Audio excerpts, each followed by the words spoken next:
So the here we discussing quantum and classical approaches of the theories of NMR spectroscopy. Here in which we discussing the quantum approach. In the quantum approach, we considering the sample is in the randomly arranged or disordered manner. Then it is placed in a magnetic field strength. ఇప్పుడు దీన్ని ఏం చేస్తామండి ఒక magnetic field strength లో place చేస్తాం. Magnetic field strength అంటే ఏంటంటే north and south poles. Magnetic field strength అంటే ఏంటి నార్త్ అండ్ సౌత్ పోల్స్. ఇలాగా నార్త్ అండ్ సౌత్ పోల్స్ కనుక వీటిని కనుక పెడితే ఏంటి న్యూక్లియసెస్ కనుక పెడితే then the nucleuses are kept in two possible directions. అప్పుడు ఆ న్యూక్లియసెస్ కి ఏమొస్తాయండి టూ పాసిబుల్ డైరెక్షన్స్ కి వస్తాయండి. ఆ టూ పాసిబుల్ డైరెక్షన్స్ ఏంటి అంటే ఇవి ఓకేనా.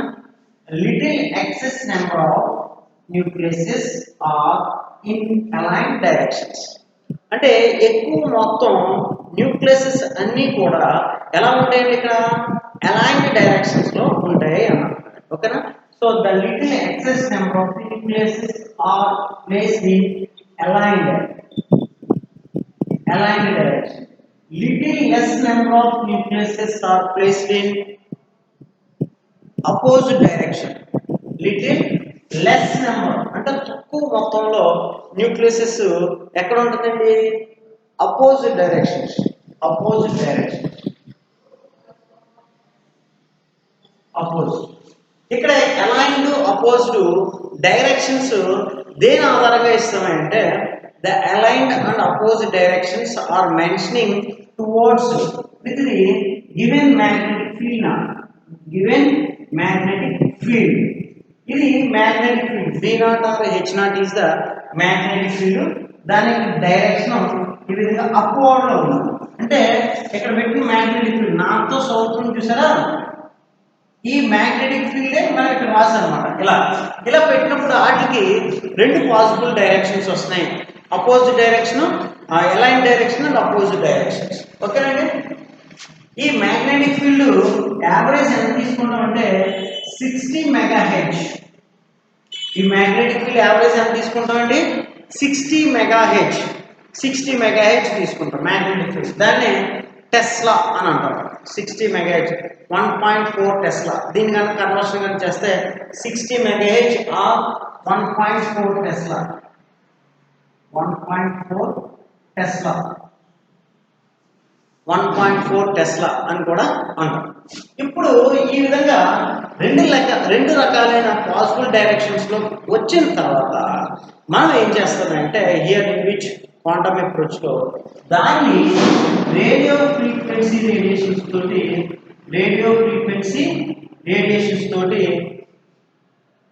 ఇరాడియేషన్ అనేది చేస్తాం. రేడియో ఫ్రీక్వెన్సీ రేడియేషన్స్ తోటి ఇరాడియేషన్ చేస్తాం. ఇక్కడ రేడియో ఫ్రీక్వెన్సీ రేడియేషన్ ఎంతంటే 60 మెగాహెర్ట్జ్. రేడియో ఫ్రీక్వెన్సీ రేడియేషన్ ఎంతంటే 60 మెగాహెర్ట్జ్. 60 మెగాహెర్ట్జ్ తో ఎప్పుడైతే మనం రేడియేషన్ చేసామో అప్పుడు లోయర్ ఎనర్జీ లెవెల్లో ఉన్న ఏదండి లోయర్ ఎనర్జీ లెవెల్లో ఉన్న న్యూక్లియసెస్ అనేవి మనం ఇచ్చిన రేడియో ఫ్రీక్వెన్సీ రేడియేషన్స్ తోటి రెజనెన్స్ లోకి వచ్చాయి. మనం ఇచ్చిన రేడియో ఫ్రీక్వెన్సీ రేడియేషన్స్ తోటి రెజనెన్స్ లోకి వచ్చి అదేమవుతుంది అంటే ఎగ్జైటేషన్ అనేది జరుగుతుంది. ఎగ్జైటేషన్ అంటే దాన్ని ట్రాన్సిషన్ అని అంటాం. ట్రాన్సిషన్ అంటే ఒక స్థితి నుండి ఇంకో స్థితికి ఎలక్ట్రాన్ ట్రాన్స్ఫర్ అవడాన్ని ట్రాన్సిషన్ స్టేట్స్ అని అంటాం. Transition of electrons from lower energy level to higher energy levels. దాన్ని transition of electrons from aligned energy level to opposed energy levels. దీన్నే ఫ్లిప్పింగ్ అని కూడా అనొచ్చు. దీని ఏమంటే ఫ్లిప్పింగ్ అని కూడా అనొచ్చు. అప్పుడు ఈ న్యూక్లియస్ ఏమవుతుంది ఈ న్యూక్లియస్ ఈ విధంగా అపోజిట్ డైరెక్షన్స్ లో వస్తుంది. ఈ అపోజిట్ డైరెక్షన్ లో వచ్చే nucleases change it's spin states. ఇక్కడ చూడండి దీని యొక్క స్పిన్ స్టేట్స్ అప్వర్డ్ డైరెక్షన్ ఉంది అంటే పాజిటివ్. దీని స్పిన్ స్టేట్స్ లోయర్ ఎనర్జీలో ఉన్న న్యూక్లియస్ యొక్క స్పిన్ స్టేట్స్ ఎలా ఉన్నాయి పాజిటివ్. అప్వర్డ్ అంటే పాజిటివ్. అలాగే అపోజిట్ లెవెల్లో ఉన్న న్యూక్లియస్ యొక్క స్పిన్ స్టేట్స్ ఎలా ఉంది గివెన్ మ్యాగ్నెటిక్ ఫీల్డ్ కి మనం ఇచ్చిన మ్యాగ్నెటిక్ ఫీల్డ్ కి ఆ న్యూక్లియస్ వ్యతిరేకంగా ఉంది కాబట్టి ఇవి రెండు కూడా అంటే యాంటీ స్పిన్ స్టేట్స్. అంటే ఇది ప్లస్ ఆఫ్ అయితే ఇదేమవుతుంది మైనస్ ఆఫ్. అంటే స్పిన్ స్టేట్స్ అనేది చేంజ్ అయింది కదా. With the change of the spin states it's have hire energy level, that is opposite energy levels. అంటే ఇక్కడ మనం ఏదైతే న్యూక్లియసెస్ తీసుకున్నామో ఈ న్యూక్లియసెస్ తీసుకున్న తర్వాత ఎలక్ట్రాన్స్ అనేది ఏమవుతుందండి, లోయర్ ఎనర్జీలో ఉన్న ఎలక్ట్రాన్స్ కి రేడియో ఫ్రీక్వెన్సీ రేడియేషన్ కనుక ఇస్తే అది రేడియో ఫ్రీక్వెన్సీ రేడియేషన్స్ తోటి రెజనెన్స్ లోకి వచ్చి అది ఎలక్ట్రాన్ ట్రాన్సిషన్ అనేది జరుగుతుంది. అది ఎలాంటి స్టేట్ నుంచి అంటే లోయర్ ఎనర్జీ నుంచి హైయర్ ఎనర్జీకి ట్రాన్స్ఫర్ అనేది జరుగుతుంది. జరిగేమైందంటే ఇక్కడికి మనకి with the change of it's spin states, దాని యొక్క స్పిన్ స్టేట్స్ కూడా ఏం చేస్తుంది, మార్చుకుని హైయర్ ఎనర్జీ లెవెల్ వెళ్ళిన తర్వాత ఏమవుతుందంటే ఆఫ్టర్ సమ్ టైం కొంతసేపు తర్వాత దాని యొక్క ఎనర్జీని అంటే అది ఏదైతే ఎనర్జీని అబ్జర్వ్ చేసుకుందో గ్రహించుందో ఆ గ్రహించిన ఎనర్జీ అనేది లాస్ అయిన తర్వాత తిరిగి మళ్ళా అది యథాస్థితి అంటే ఈ స్థితి lower energy level aligned state. యథాస్థితికి లోయర్ ఎనర్జీ లెవెల్కి అది మళ్ళీ ఏమవుతుందండి కిందకు వచ్చేసిన తర్వాత ఇప్పుడు ఏం జరుగుతుంది అంటే ఏదైతే లోయర్ ఎనర్జీ లెవెల్స్ లో ఎలక్ట్రాన్స్ ఉన్నాయో ఈ ఎలక్ట్రాన్స్ అన్నీ కూడా మనం ఇచ్చిన radio frequency radiation 60 megahertz observe చేసుకుని దాంతో రెజనెన్స్ లోకి వచ్చి ఆ న్యూక్లియసెస్ అన్ని కూడా పైకి ఎగ్జైటేషన్ అనేది జరిగి మళ్ళీ అక్కడ ఎనర్జీని లాస్ అయ్యి ఎనర్జీ లాస్ అయిన తర్వాత మళ్ళీ కిందకి రావడం జరుగుతుంది. ఈ విధంగా ప్రతి న్యూక్లియసెస్ అంటే మనం అక్కడ న్యూక్లియసెస్ తీసుకున్నాం. ఈ న్యూక్లియసెస్ అన్ని కూడా ఏమవుతాయండి, ఈ న్యూక్లియసెస్ అన్ని కూడా 2 పాసిబుల్ డైరెక్షన్స్ వస్తాయి. 2 పాసిబుల్ డైరెక్షన్స్ వచ్చిన తర్వాత లోయర్ ఎనర్జీ లెవెల్స్ లో ఉన్న న్యూక్లియసెస్ అన్ని కూడా ఏం చేస్తాయండి, మనం ఇచ్చిన రేడియో ఫ్రీక్వెన్సీ రేడియేషన్ అబ్జర్వ్ చేసి హైయర్ ఎనర్జీకి వెళ్ళడం జరుగుతుంది, the change of spin states. ఇప్పుడు మనం ఇక్కడ ఒక విషయాన్ని గ్రహించాలి. ఏంటి అంటే ఇక్కడి నుంచి కింద నుంచి పైకి వెళ్ళిన తర్వాత దాని యొక్క ఎనర్జీ లెవెల్స్ డిఫరెన్స్ వస్తుందా లేదా? కింద లోయర్ ఎనర్జీ E0 అనుకుందాం, ఇక్కడ E1 అనుకుందాం. E0కి E1కి మధ్య సమ్ ఎనర్జీ డిఫరెన్స్ ఉంది కదా. సో దేర్ఫోర్ దీన్ని మనం ఎనర్జీ డిఫరెన్స్ ని డెల్టా E కనుక అనుకుంటే ఎనర్జీ డిఫరెన్స్ ఏమనుకుంటున్నామండి, delta E. Therefore the energy difference of these 2 nucleuses delta E is equal to E1 minus E0. అప్పుడు ఏం చేస్తామంటే ద ఎనర్జీ డిఫరెన్స్ ని E0 ఉన్నప్పుడు E1కి వెళ్ళినప్పుడు ఎంత ఉంది, మళ్ళీ కిందకు వచ్చిన తర్వాత ఎంత ఉంది, పై దాంట్లో నుంచి కిందది అంటే పెద్ద దాంట్లో చిన్నది తీసాం అనుకోండి డిఫరెన్స్ వస్తుంది కదా. డిఫరెన్స్ వచ్చిందంటే అక్కడ న్యూక్లియసెస్ కి మనకి ఏమొస్తుందండి, ప్రతి న్యూక్లియసెస్ కి కూడా మనకి డిఫరెన్సెస్ అనేది వస్తుంది. డిఫరెన్సెస్ రావడం అంటే ఏంటి, it shows the some energy difference value. ఓకేనా. సో ఈ energy difference delta E1 delta E2 delta E3 అలాగా ప్రతి న్యూక్లియసెస్ కి కూడా మనం ఏం క్యాల్కులేట్ చేస్తాం, ప్రతి న్యూక్లియసెస్ కి కూడా మనం ఎనర్జీ డిఫరెన్స్ కనుక క్యాల్కులేట్ చేస్తే then they shows the some values. అప్పుడు ఆ న్యూక్లియసెస్ అన్నీ కూడా ఏం చేస్తాయి, దానికి కొన్ని వాల్యూస్ ని చూపిస్తాయి. ఈ వచ్చిన వాల్యూస్ అన్నిటిని కూడా మనం ఏం చేస్తామండి అంటే స్పెక్ట్రాని డ్రా చేస్తాం. then we can draw the spectrum for the each energy level differences of the each nucleus. ప్రతి న్యూక్లియసెస్ కి వచ్చిన ఎనర్జీ డిఫరెన్స్ వాల్యూస్ ఆధారంగా చేసుకుని మనం ఏం చేస్తామండి స్పెక్ట్రమ్ అనే దాన్ని డ్రా చేస్తాం. That spectrum shows the differences or the information about on that nucleus. అంటే మనం ఇక్కడ తీసుకునే న్యూక్లియస్ యొక్క ఇన్ఫర్మేషన్, దాని యొక్క స్వభావాన్ని, దాని యొక్క స్థితిని మనకి ఆ స్పెక్ట్రమ్ అనేది తెలియజేస్తుంది. So this is called quantum approach. ఇదే మనకి క్వాంటమ్ అప్రోచ్. అదేనండి క్వాంటమ్ అప్రోచ్ అంటే ఏంటో. So what is the quantum approach? According to quantum approach The NMR spectroscopy is explained according to quantum approach. The NMR spectroscopy is explained. ఏ విధంగా explain చేస్తాం? ఎప్పుడైతే మనం nucleases కానీ కన్సిడర్ చేసిన అన్ని న్యూక్లియసెస్ ని కూడా తీసుకుని మనం ఏం చేస్తాం? ఏదైనా ఒక మ్యాగ్నెటిక్ ఫీల్డ్ లోకి పెడతాం. మ్యాగ్నెటిక్ ఫీల్డ్ లో పెట్టిన తర్వాత ర్యాండమ్లీ అరేంజ్డ్ డిజార్డర్ మేనర్ లో ఉన్న న్యూక్లియసెస్ అన్ని కూడా ఒక స్పెసిఫిక్ డైరెక్షన్ లోకి వస్తాయి. Then they are adapts two possible directions. అవి రెండు పాసిబుల్ డైరెక్షన్స్ లోకి వస్తాయి. అవి ఒకటి అలైన్డ్ డైరెక్షన్స్, ఇంకోటి అపోజిట్ డైరెక్షన్స్. ఈ అలైన్డ్ డైరెక్షన్స్ తోటి లిటిల్ ఎక్సెస్ నెంబర్, ఎక్కువ number of nucleuses aligned directions తోటి, తక్కువ number of nucleuses opposite directions లోకి వస్తాయి. ఈ aligned and opposite directions towards అంది దేని ఆధారంగా చెప్తున్నాం? మనం ఇచ్చిన మ్యాగ్నెటిక్ ఫీల్డ్ స్ట్రెంత్ ఆధారంగా చెప్తున్నాం. ఓకేనా? సో వీటికి ఇప్పుడు మనం ఏం చేస్తామంటే రేడియో ఫ్రీక్వెన్సీ రేడియేషన్స్ తోటి ఇరాడియేషన్ కనుక చేస్తే ఆ అలైన్డ్ స్థితిలో ఉన్న న్యూక్లియసెస్ మనం ఇచ్చిన రేడియో ఫ్రీక్వెన్సీ రేడియేషన్స్ తోటి రెజనెన్స్ లోకి వస్తాయి. What is the resonance?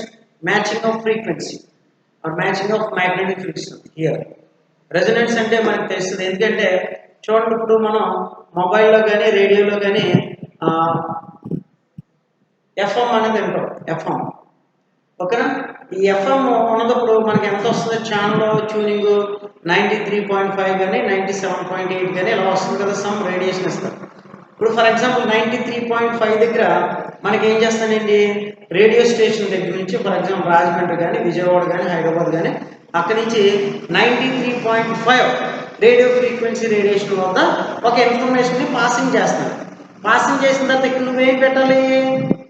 93.5 పెడితేనే ఆ రెండు frequencies matching means resonance. Matching అంటే ఏంటండి?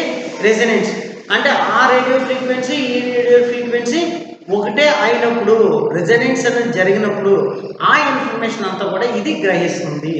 That is called as resonance. ఓకేనండి? సో అంటే ఇక్కడ రెజనెన్స్ జరగడం అంటే ఏంటి?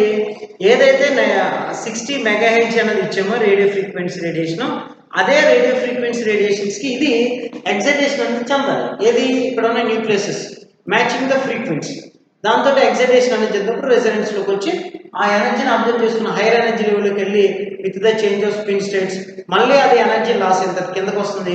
ఈ విధంగా ప్రతి న్యూక్లియసెస్ పైకి వెళ్ళి కిందకు వస్తుంది. ఈ విధంగా చేంజ్ అయిన న్యూక్లియసెస్ యొక్క ఎనర్జీని అంతటిని కూడా, ఎనర్జీ డిఫరెన్సెస్ అన్నీ కూడా మనం నోటేట్ అవుట్ చేసి ఆ గ్రహించిన ఎనర్జీ డిఫరెన్సెస్ వాల్యూస్ ఆధారంగా మనం ఏం చేస్తామండి, స్పెక్ట్రా అనే దాన్ని డ్రా చేస్తాం. ఈ డ్రా చేసిన స్పెక్ట్రం ఆధారంగా మనకి ఏం జరుగుతుంది అంటే అక్కడ ఉన్న న్యూక్లియసెస్ యొక్క ఇన్ఫర్మేషన్ అనేది తెలుసుకోవడం జరుగుతుంది. ఆ ఇన్ఫర్మేషన్ ఆధారంగా మనకి ఇచ్చిన మాలిక్యూల్లో ఆ న్యూక్లియస్ ఏ స్థితిలో ఉంది, ఎలా ఉంది, దాని యొక్క నేచర్ ఏంటి అనేది మనం తెలుసుకోవడానికి అవకాశం ఉంటుంది. This is called quantum approach. Very important SA question, quantum approach. ఓకేనా? సో క్వాంటమ్ అప్రోచ్లో ఏం తీసుకున్నాం? In quantum approach the energy levels or the nucleuses are considered as quantized energy levels. Quantum అప్రోచ్లో న్యూక్లియసెస్ని క్వాంటైజ్డ్ ఎనర్జీ లెవెల్ కింద తీసుకున్నాం. అప్పుడు ఆటలు తీసుకెళ్ళి ఒక మ్యాగ్నెటిక్ ఫీల్డ్ పెట్టిన తర్వాత అవి 2 పాసిబుల్ డైరెక్షన్స్లో వచ్చాయి. అవి అలైన్డ్ అండ్ అపోజిట్. తర్వాత దాన్ని రేడియో ఫ్రీక్వెన్సీ రేడియోస్తో ఇరాడియేట్ చేసాం. అప్పుడు అవి ఎగ్జైటేషన్ చెంది ఎనర్జీ డిఫరెన్సెస్ ఇచ్చే ఈ ఎనర్జీ డిఫరెన్స్ ఆధారంగా స్పెక్ట్రమ్ డ్రా చేసాం. ఈ స్పెక్ట్రమ్ అనేది ఆ మాలిక్యూల్ యొక్క ఇన్ఫర్మేషన్ని తెలియజేస్తుంది. This is called quantum approach principle, NMR's principle. Okay, quantum approaches. Okay, the next one is classical approach of NMR spectroscopy theory. NMR spectroscopy ne explain cheyadiki inkote enti classical approach. Chudam. The next NMR spectroscopy theory is classical approach.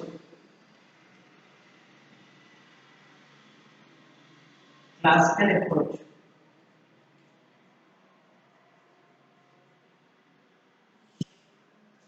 Classical approach. The classical approach theory is explained about NMR spectroscopy according to gyroscope.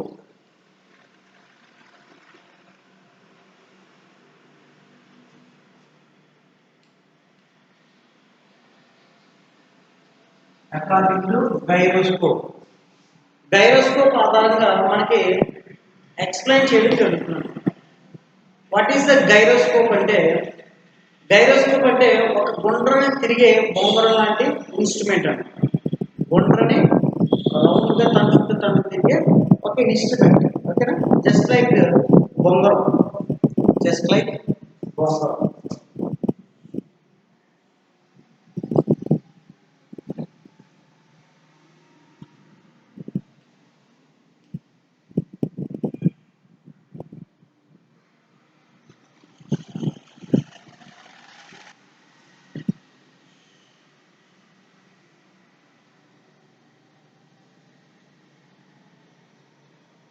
Just like బొంగరం.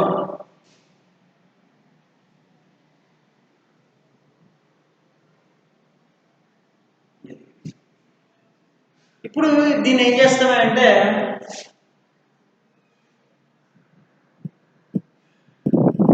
దీన్ని కనుక rotate కనుక చేస్తే ఏమవుతుందండి, ఈ విధంగా circulation అనేది చేస్తాం. సర్క్యులేషన్ అనేది చేస్తాం అంటే గుండ్రంగా తిరుగుతూ ఉండే ఒక ఇన్స్ట్రుమెంట్, దాన్ని టాప్. గైరోస్కోప్ ఏమంటాం, టాప్. టాప్నే మనం తెలుగులో ఏమంటాం, బొంగరం అంటాం. బొంగరం, బొంగరంలో దిగుతున్నాం కదా, గుండ్రంగా తిరగడం, బొంగరంలో తిరగడం. ఓకేనా, టాప్ అంటే ఏంటి, బొంగరం. ఇప్పుడు గైరోస్కోప్ ఎగ్జాంపుల్ ఎలా తీసుకున్నారంటే, అంటే ఇక్కడ ఏదైతే న్యూక్లియస్ అనేది కన్స్ట్రక్ట్ చేసామో, ఇప్పుడు అంటే న్యూక్లియస్ అంటే ఏది,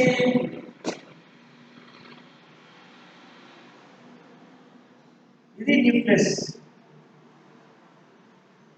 ఈ న్యూక్లియస్ ఎలా ఉంటుంది అంటే, దీని యొక్క స్థితి మనకి కన్సిడర్ చేస్తే ఎలా ఉంటుంది అంటే, ఈ న్యూక్లియస్ ఓకేనా ఒక గైరోస్కోప్ వల్ల ఉంటుంది. అంటే ఇది చూడండి, ఇది తిరగడం ఎలా తిరుగుతుంది, అక్షాంశాన్ని బేస్ చేసుకుని తిరుగుతూ ఉంటుంది. ఇలా రౌండ్గా తిరుగుతూ ఉంటుంది ఒక అక్షాంశాన్ని బేస్ చేసుకుని. This is the axis. Axis ఆధారంగా అంటే ఎక్స్ యాక్సిస్, వై యాక్సిస్ అంటాం కదా, ఒక యాక్సిస్ ఆధారంగా అదేం చేస్తుందండి, తిరుగుతూ ఉంటుంది గుండ్రంగా. ఇప్పుడు న్యూక్లియస్ కూడా ఎలా ఉంటుంది అంటున్నాడు అంటే, according to the classical approach, the nucleus is also like top. Nucleus కూడా ఎప్పుడు ఎలా ఉంటుంది, గుండ్రంగా తిరుగుతూ ఉంటుంది తప్ప న్యూక్లియస్ ఒక ఏరో మార్కు, ఒక న్యూక్లియస్ ఇలా ఉంటుంది అని చెప్పడానికి లేదు. The nucleus is always circulated. అంటే మాలిక్యూల్లో ఉన్న న్యూక్లియస్ అన్నీ కూడా ఎవ్రీ టైం సర్క్యులేట్ అవుతూ ఉంటుంది.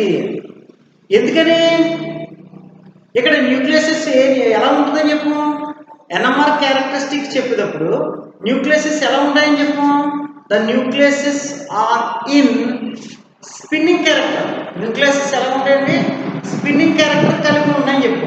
స్పిన్నింగ్ క్యారెక్టర్ అంటే ఏంటి, గుండ్రంగా తిరగడం. ఓకేనా, సో కాబట్టి according to the classical approach, ఈ considering every nucleus is like a gyroscope. మాలిక్యూల్లో ఉన్న ప్రతి న్యూక్లియస్ కూడా బొంగరంలా తిరుగుతూ ఉంటుంది, అది రౌండ్గా సర్క్యులేట్ అవుతూ ఉంటుంది.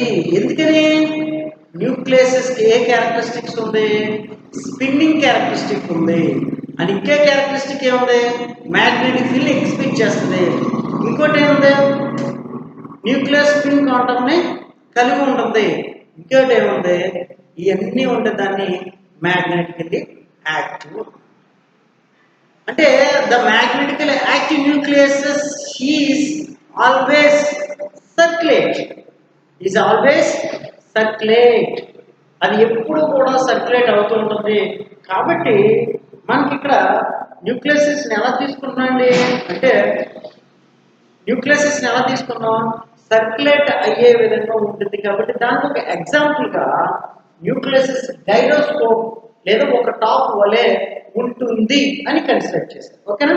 So therefore the nucleus is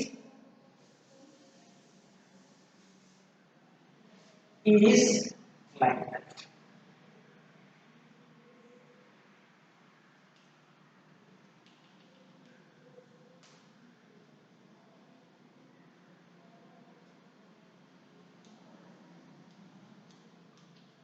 ఇలా సర్క్యులేట్ అవుతూ ఉంటుంది. అంటే ఈ న్యూక్లియస్ ఏమవుతుందండి, ఇలాగా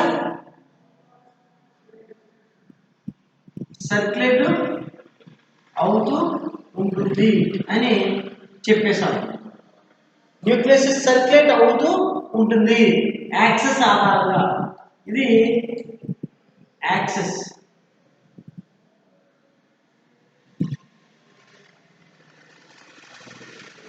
అదేంటండి యాక్సెస్. యాక్సెస్ ఆధారంగా ఇది ఏం చేస్తుంది, తిరుగుతూ ఉంటుంది. అప్పుడు న్యూక్లియస్ ఇందాక క్వాంటైజ్డ్ ఎనర్జీ లెవెల్స్ ఇలా ఉంటుంది అన్నాం. ఇప్పుడు అది ఎలా ఉంటుంది, ఎలా ఉంటుంది, బొంగరంలో తిరుగుతూ ఉంటుంది, ఎప్పుడు కూడా తిరుగుతూ ఉంటుంది అన్నాం. ఇప్పుడు నెంబర్ ఆఫ్ న్యూక్లియస్ కనుక కన్సిడర్ చేస్తే according to the classical approach, ఇది ఎలా ఉంటుంది అంటే all nucleuses are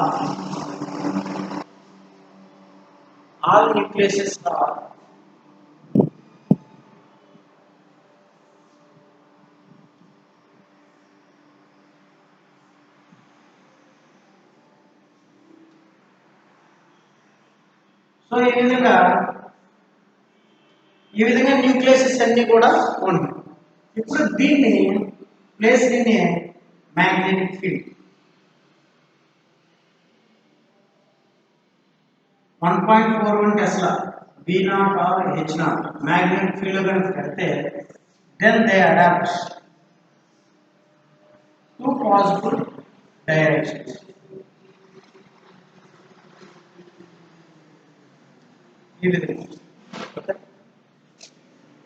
Then there are two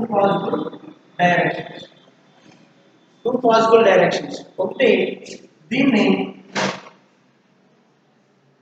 same ఇందాకలాగా aligned directions అంటాం. దీని ఏమన్నాం అలైన్డ్, దీన్ని ఏమన్నాం opposite. Same as it is. అంటే అక్కడికి ఇక్కడికి ఏం చేంజ్ అవుతుంది అంటే కన్సిడరేషన్ ఆఫ్ న్యూక్లియస్ నేచర్. అక్కడ క్వాంటైజ్డ్ ఎనర్జీ లెవెల్స్ ఉన్నాయి, ఇక్కడ ఏమన్నాం గైరోస్కోప్. ఇప్పుడు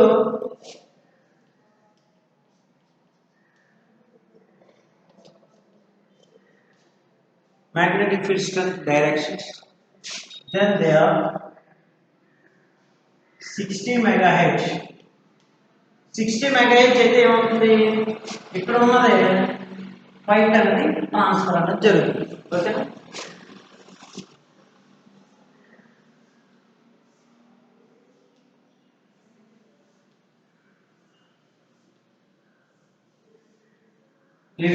అంటే ఏమైంది, పై లెవెల్కి ట్రాన్సిషన్ అనేది జరిగింది. ఓకేనా.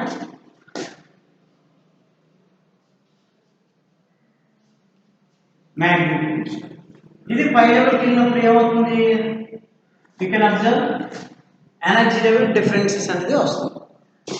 న్యూక్లియస్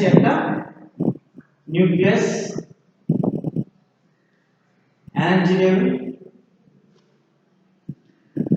డిఫరెన్సెస్ అనేది వస్తుంది. దాన్ని ఏం చేస్తాము, స్పెక్ట్రాన్ రాయాలి.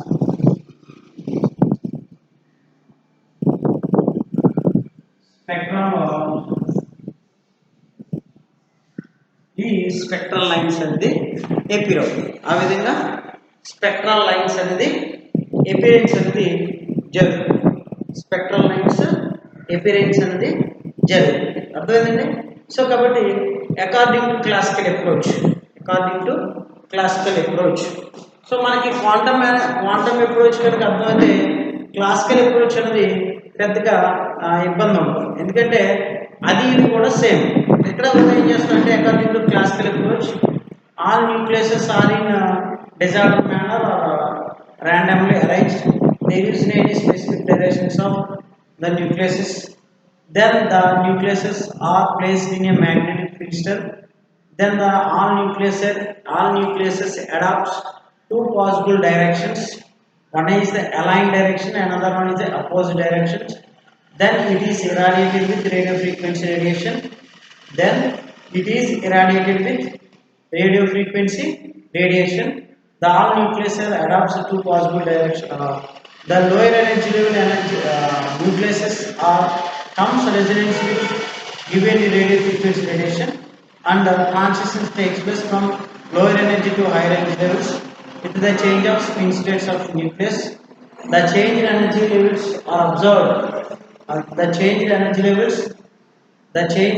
levels are observed and considered and draw the spectrum. Okay, so this is called as classical approach. Okay, so the NMR theories are two theories, that is classical approach and quantum approach. Very important lesson. Thank you.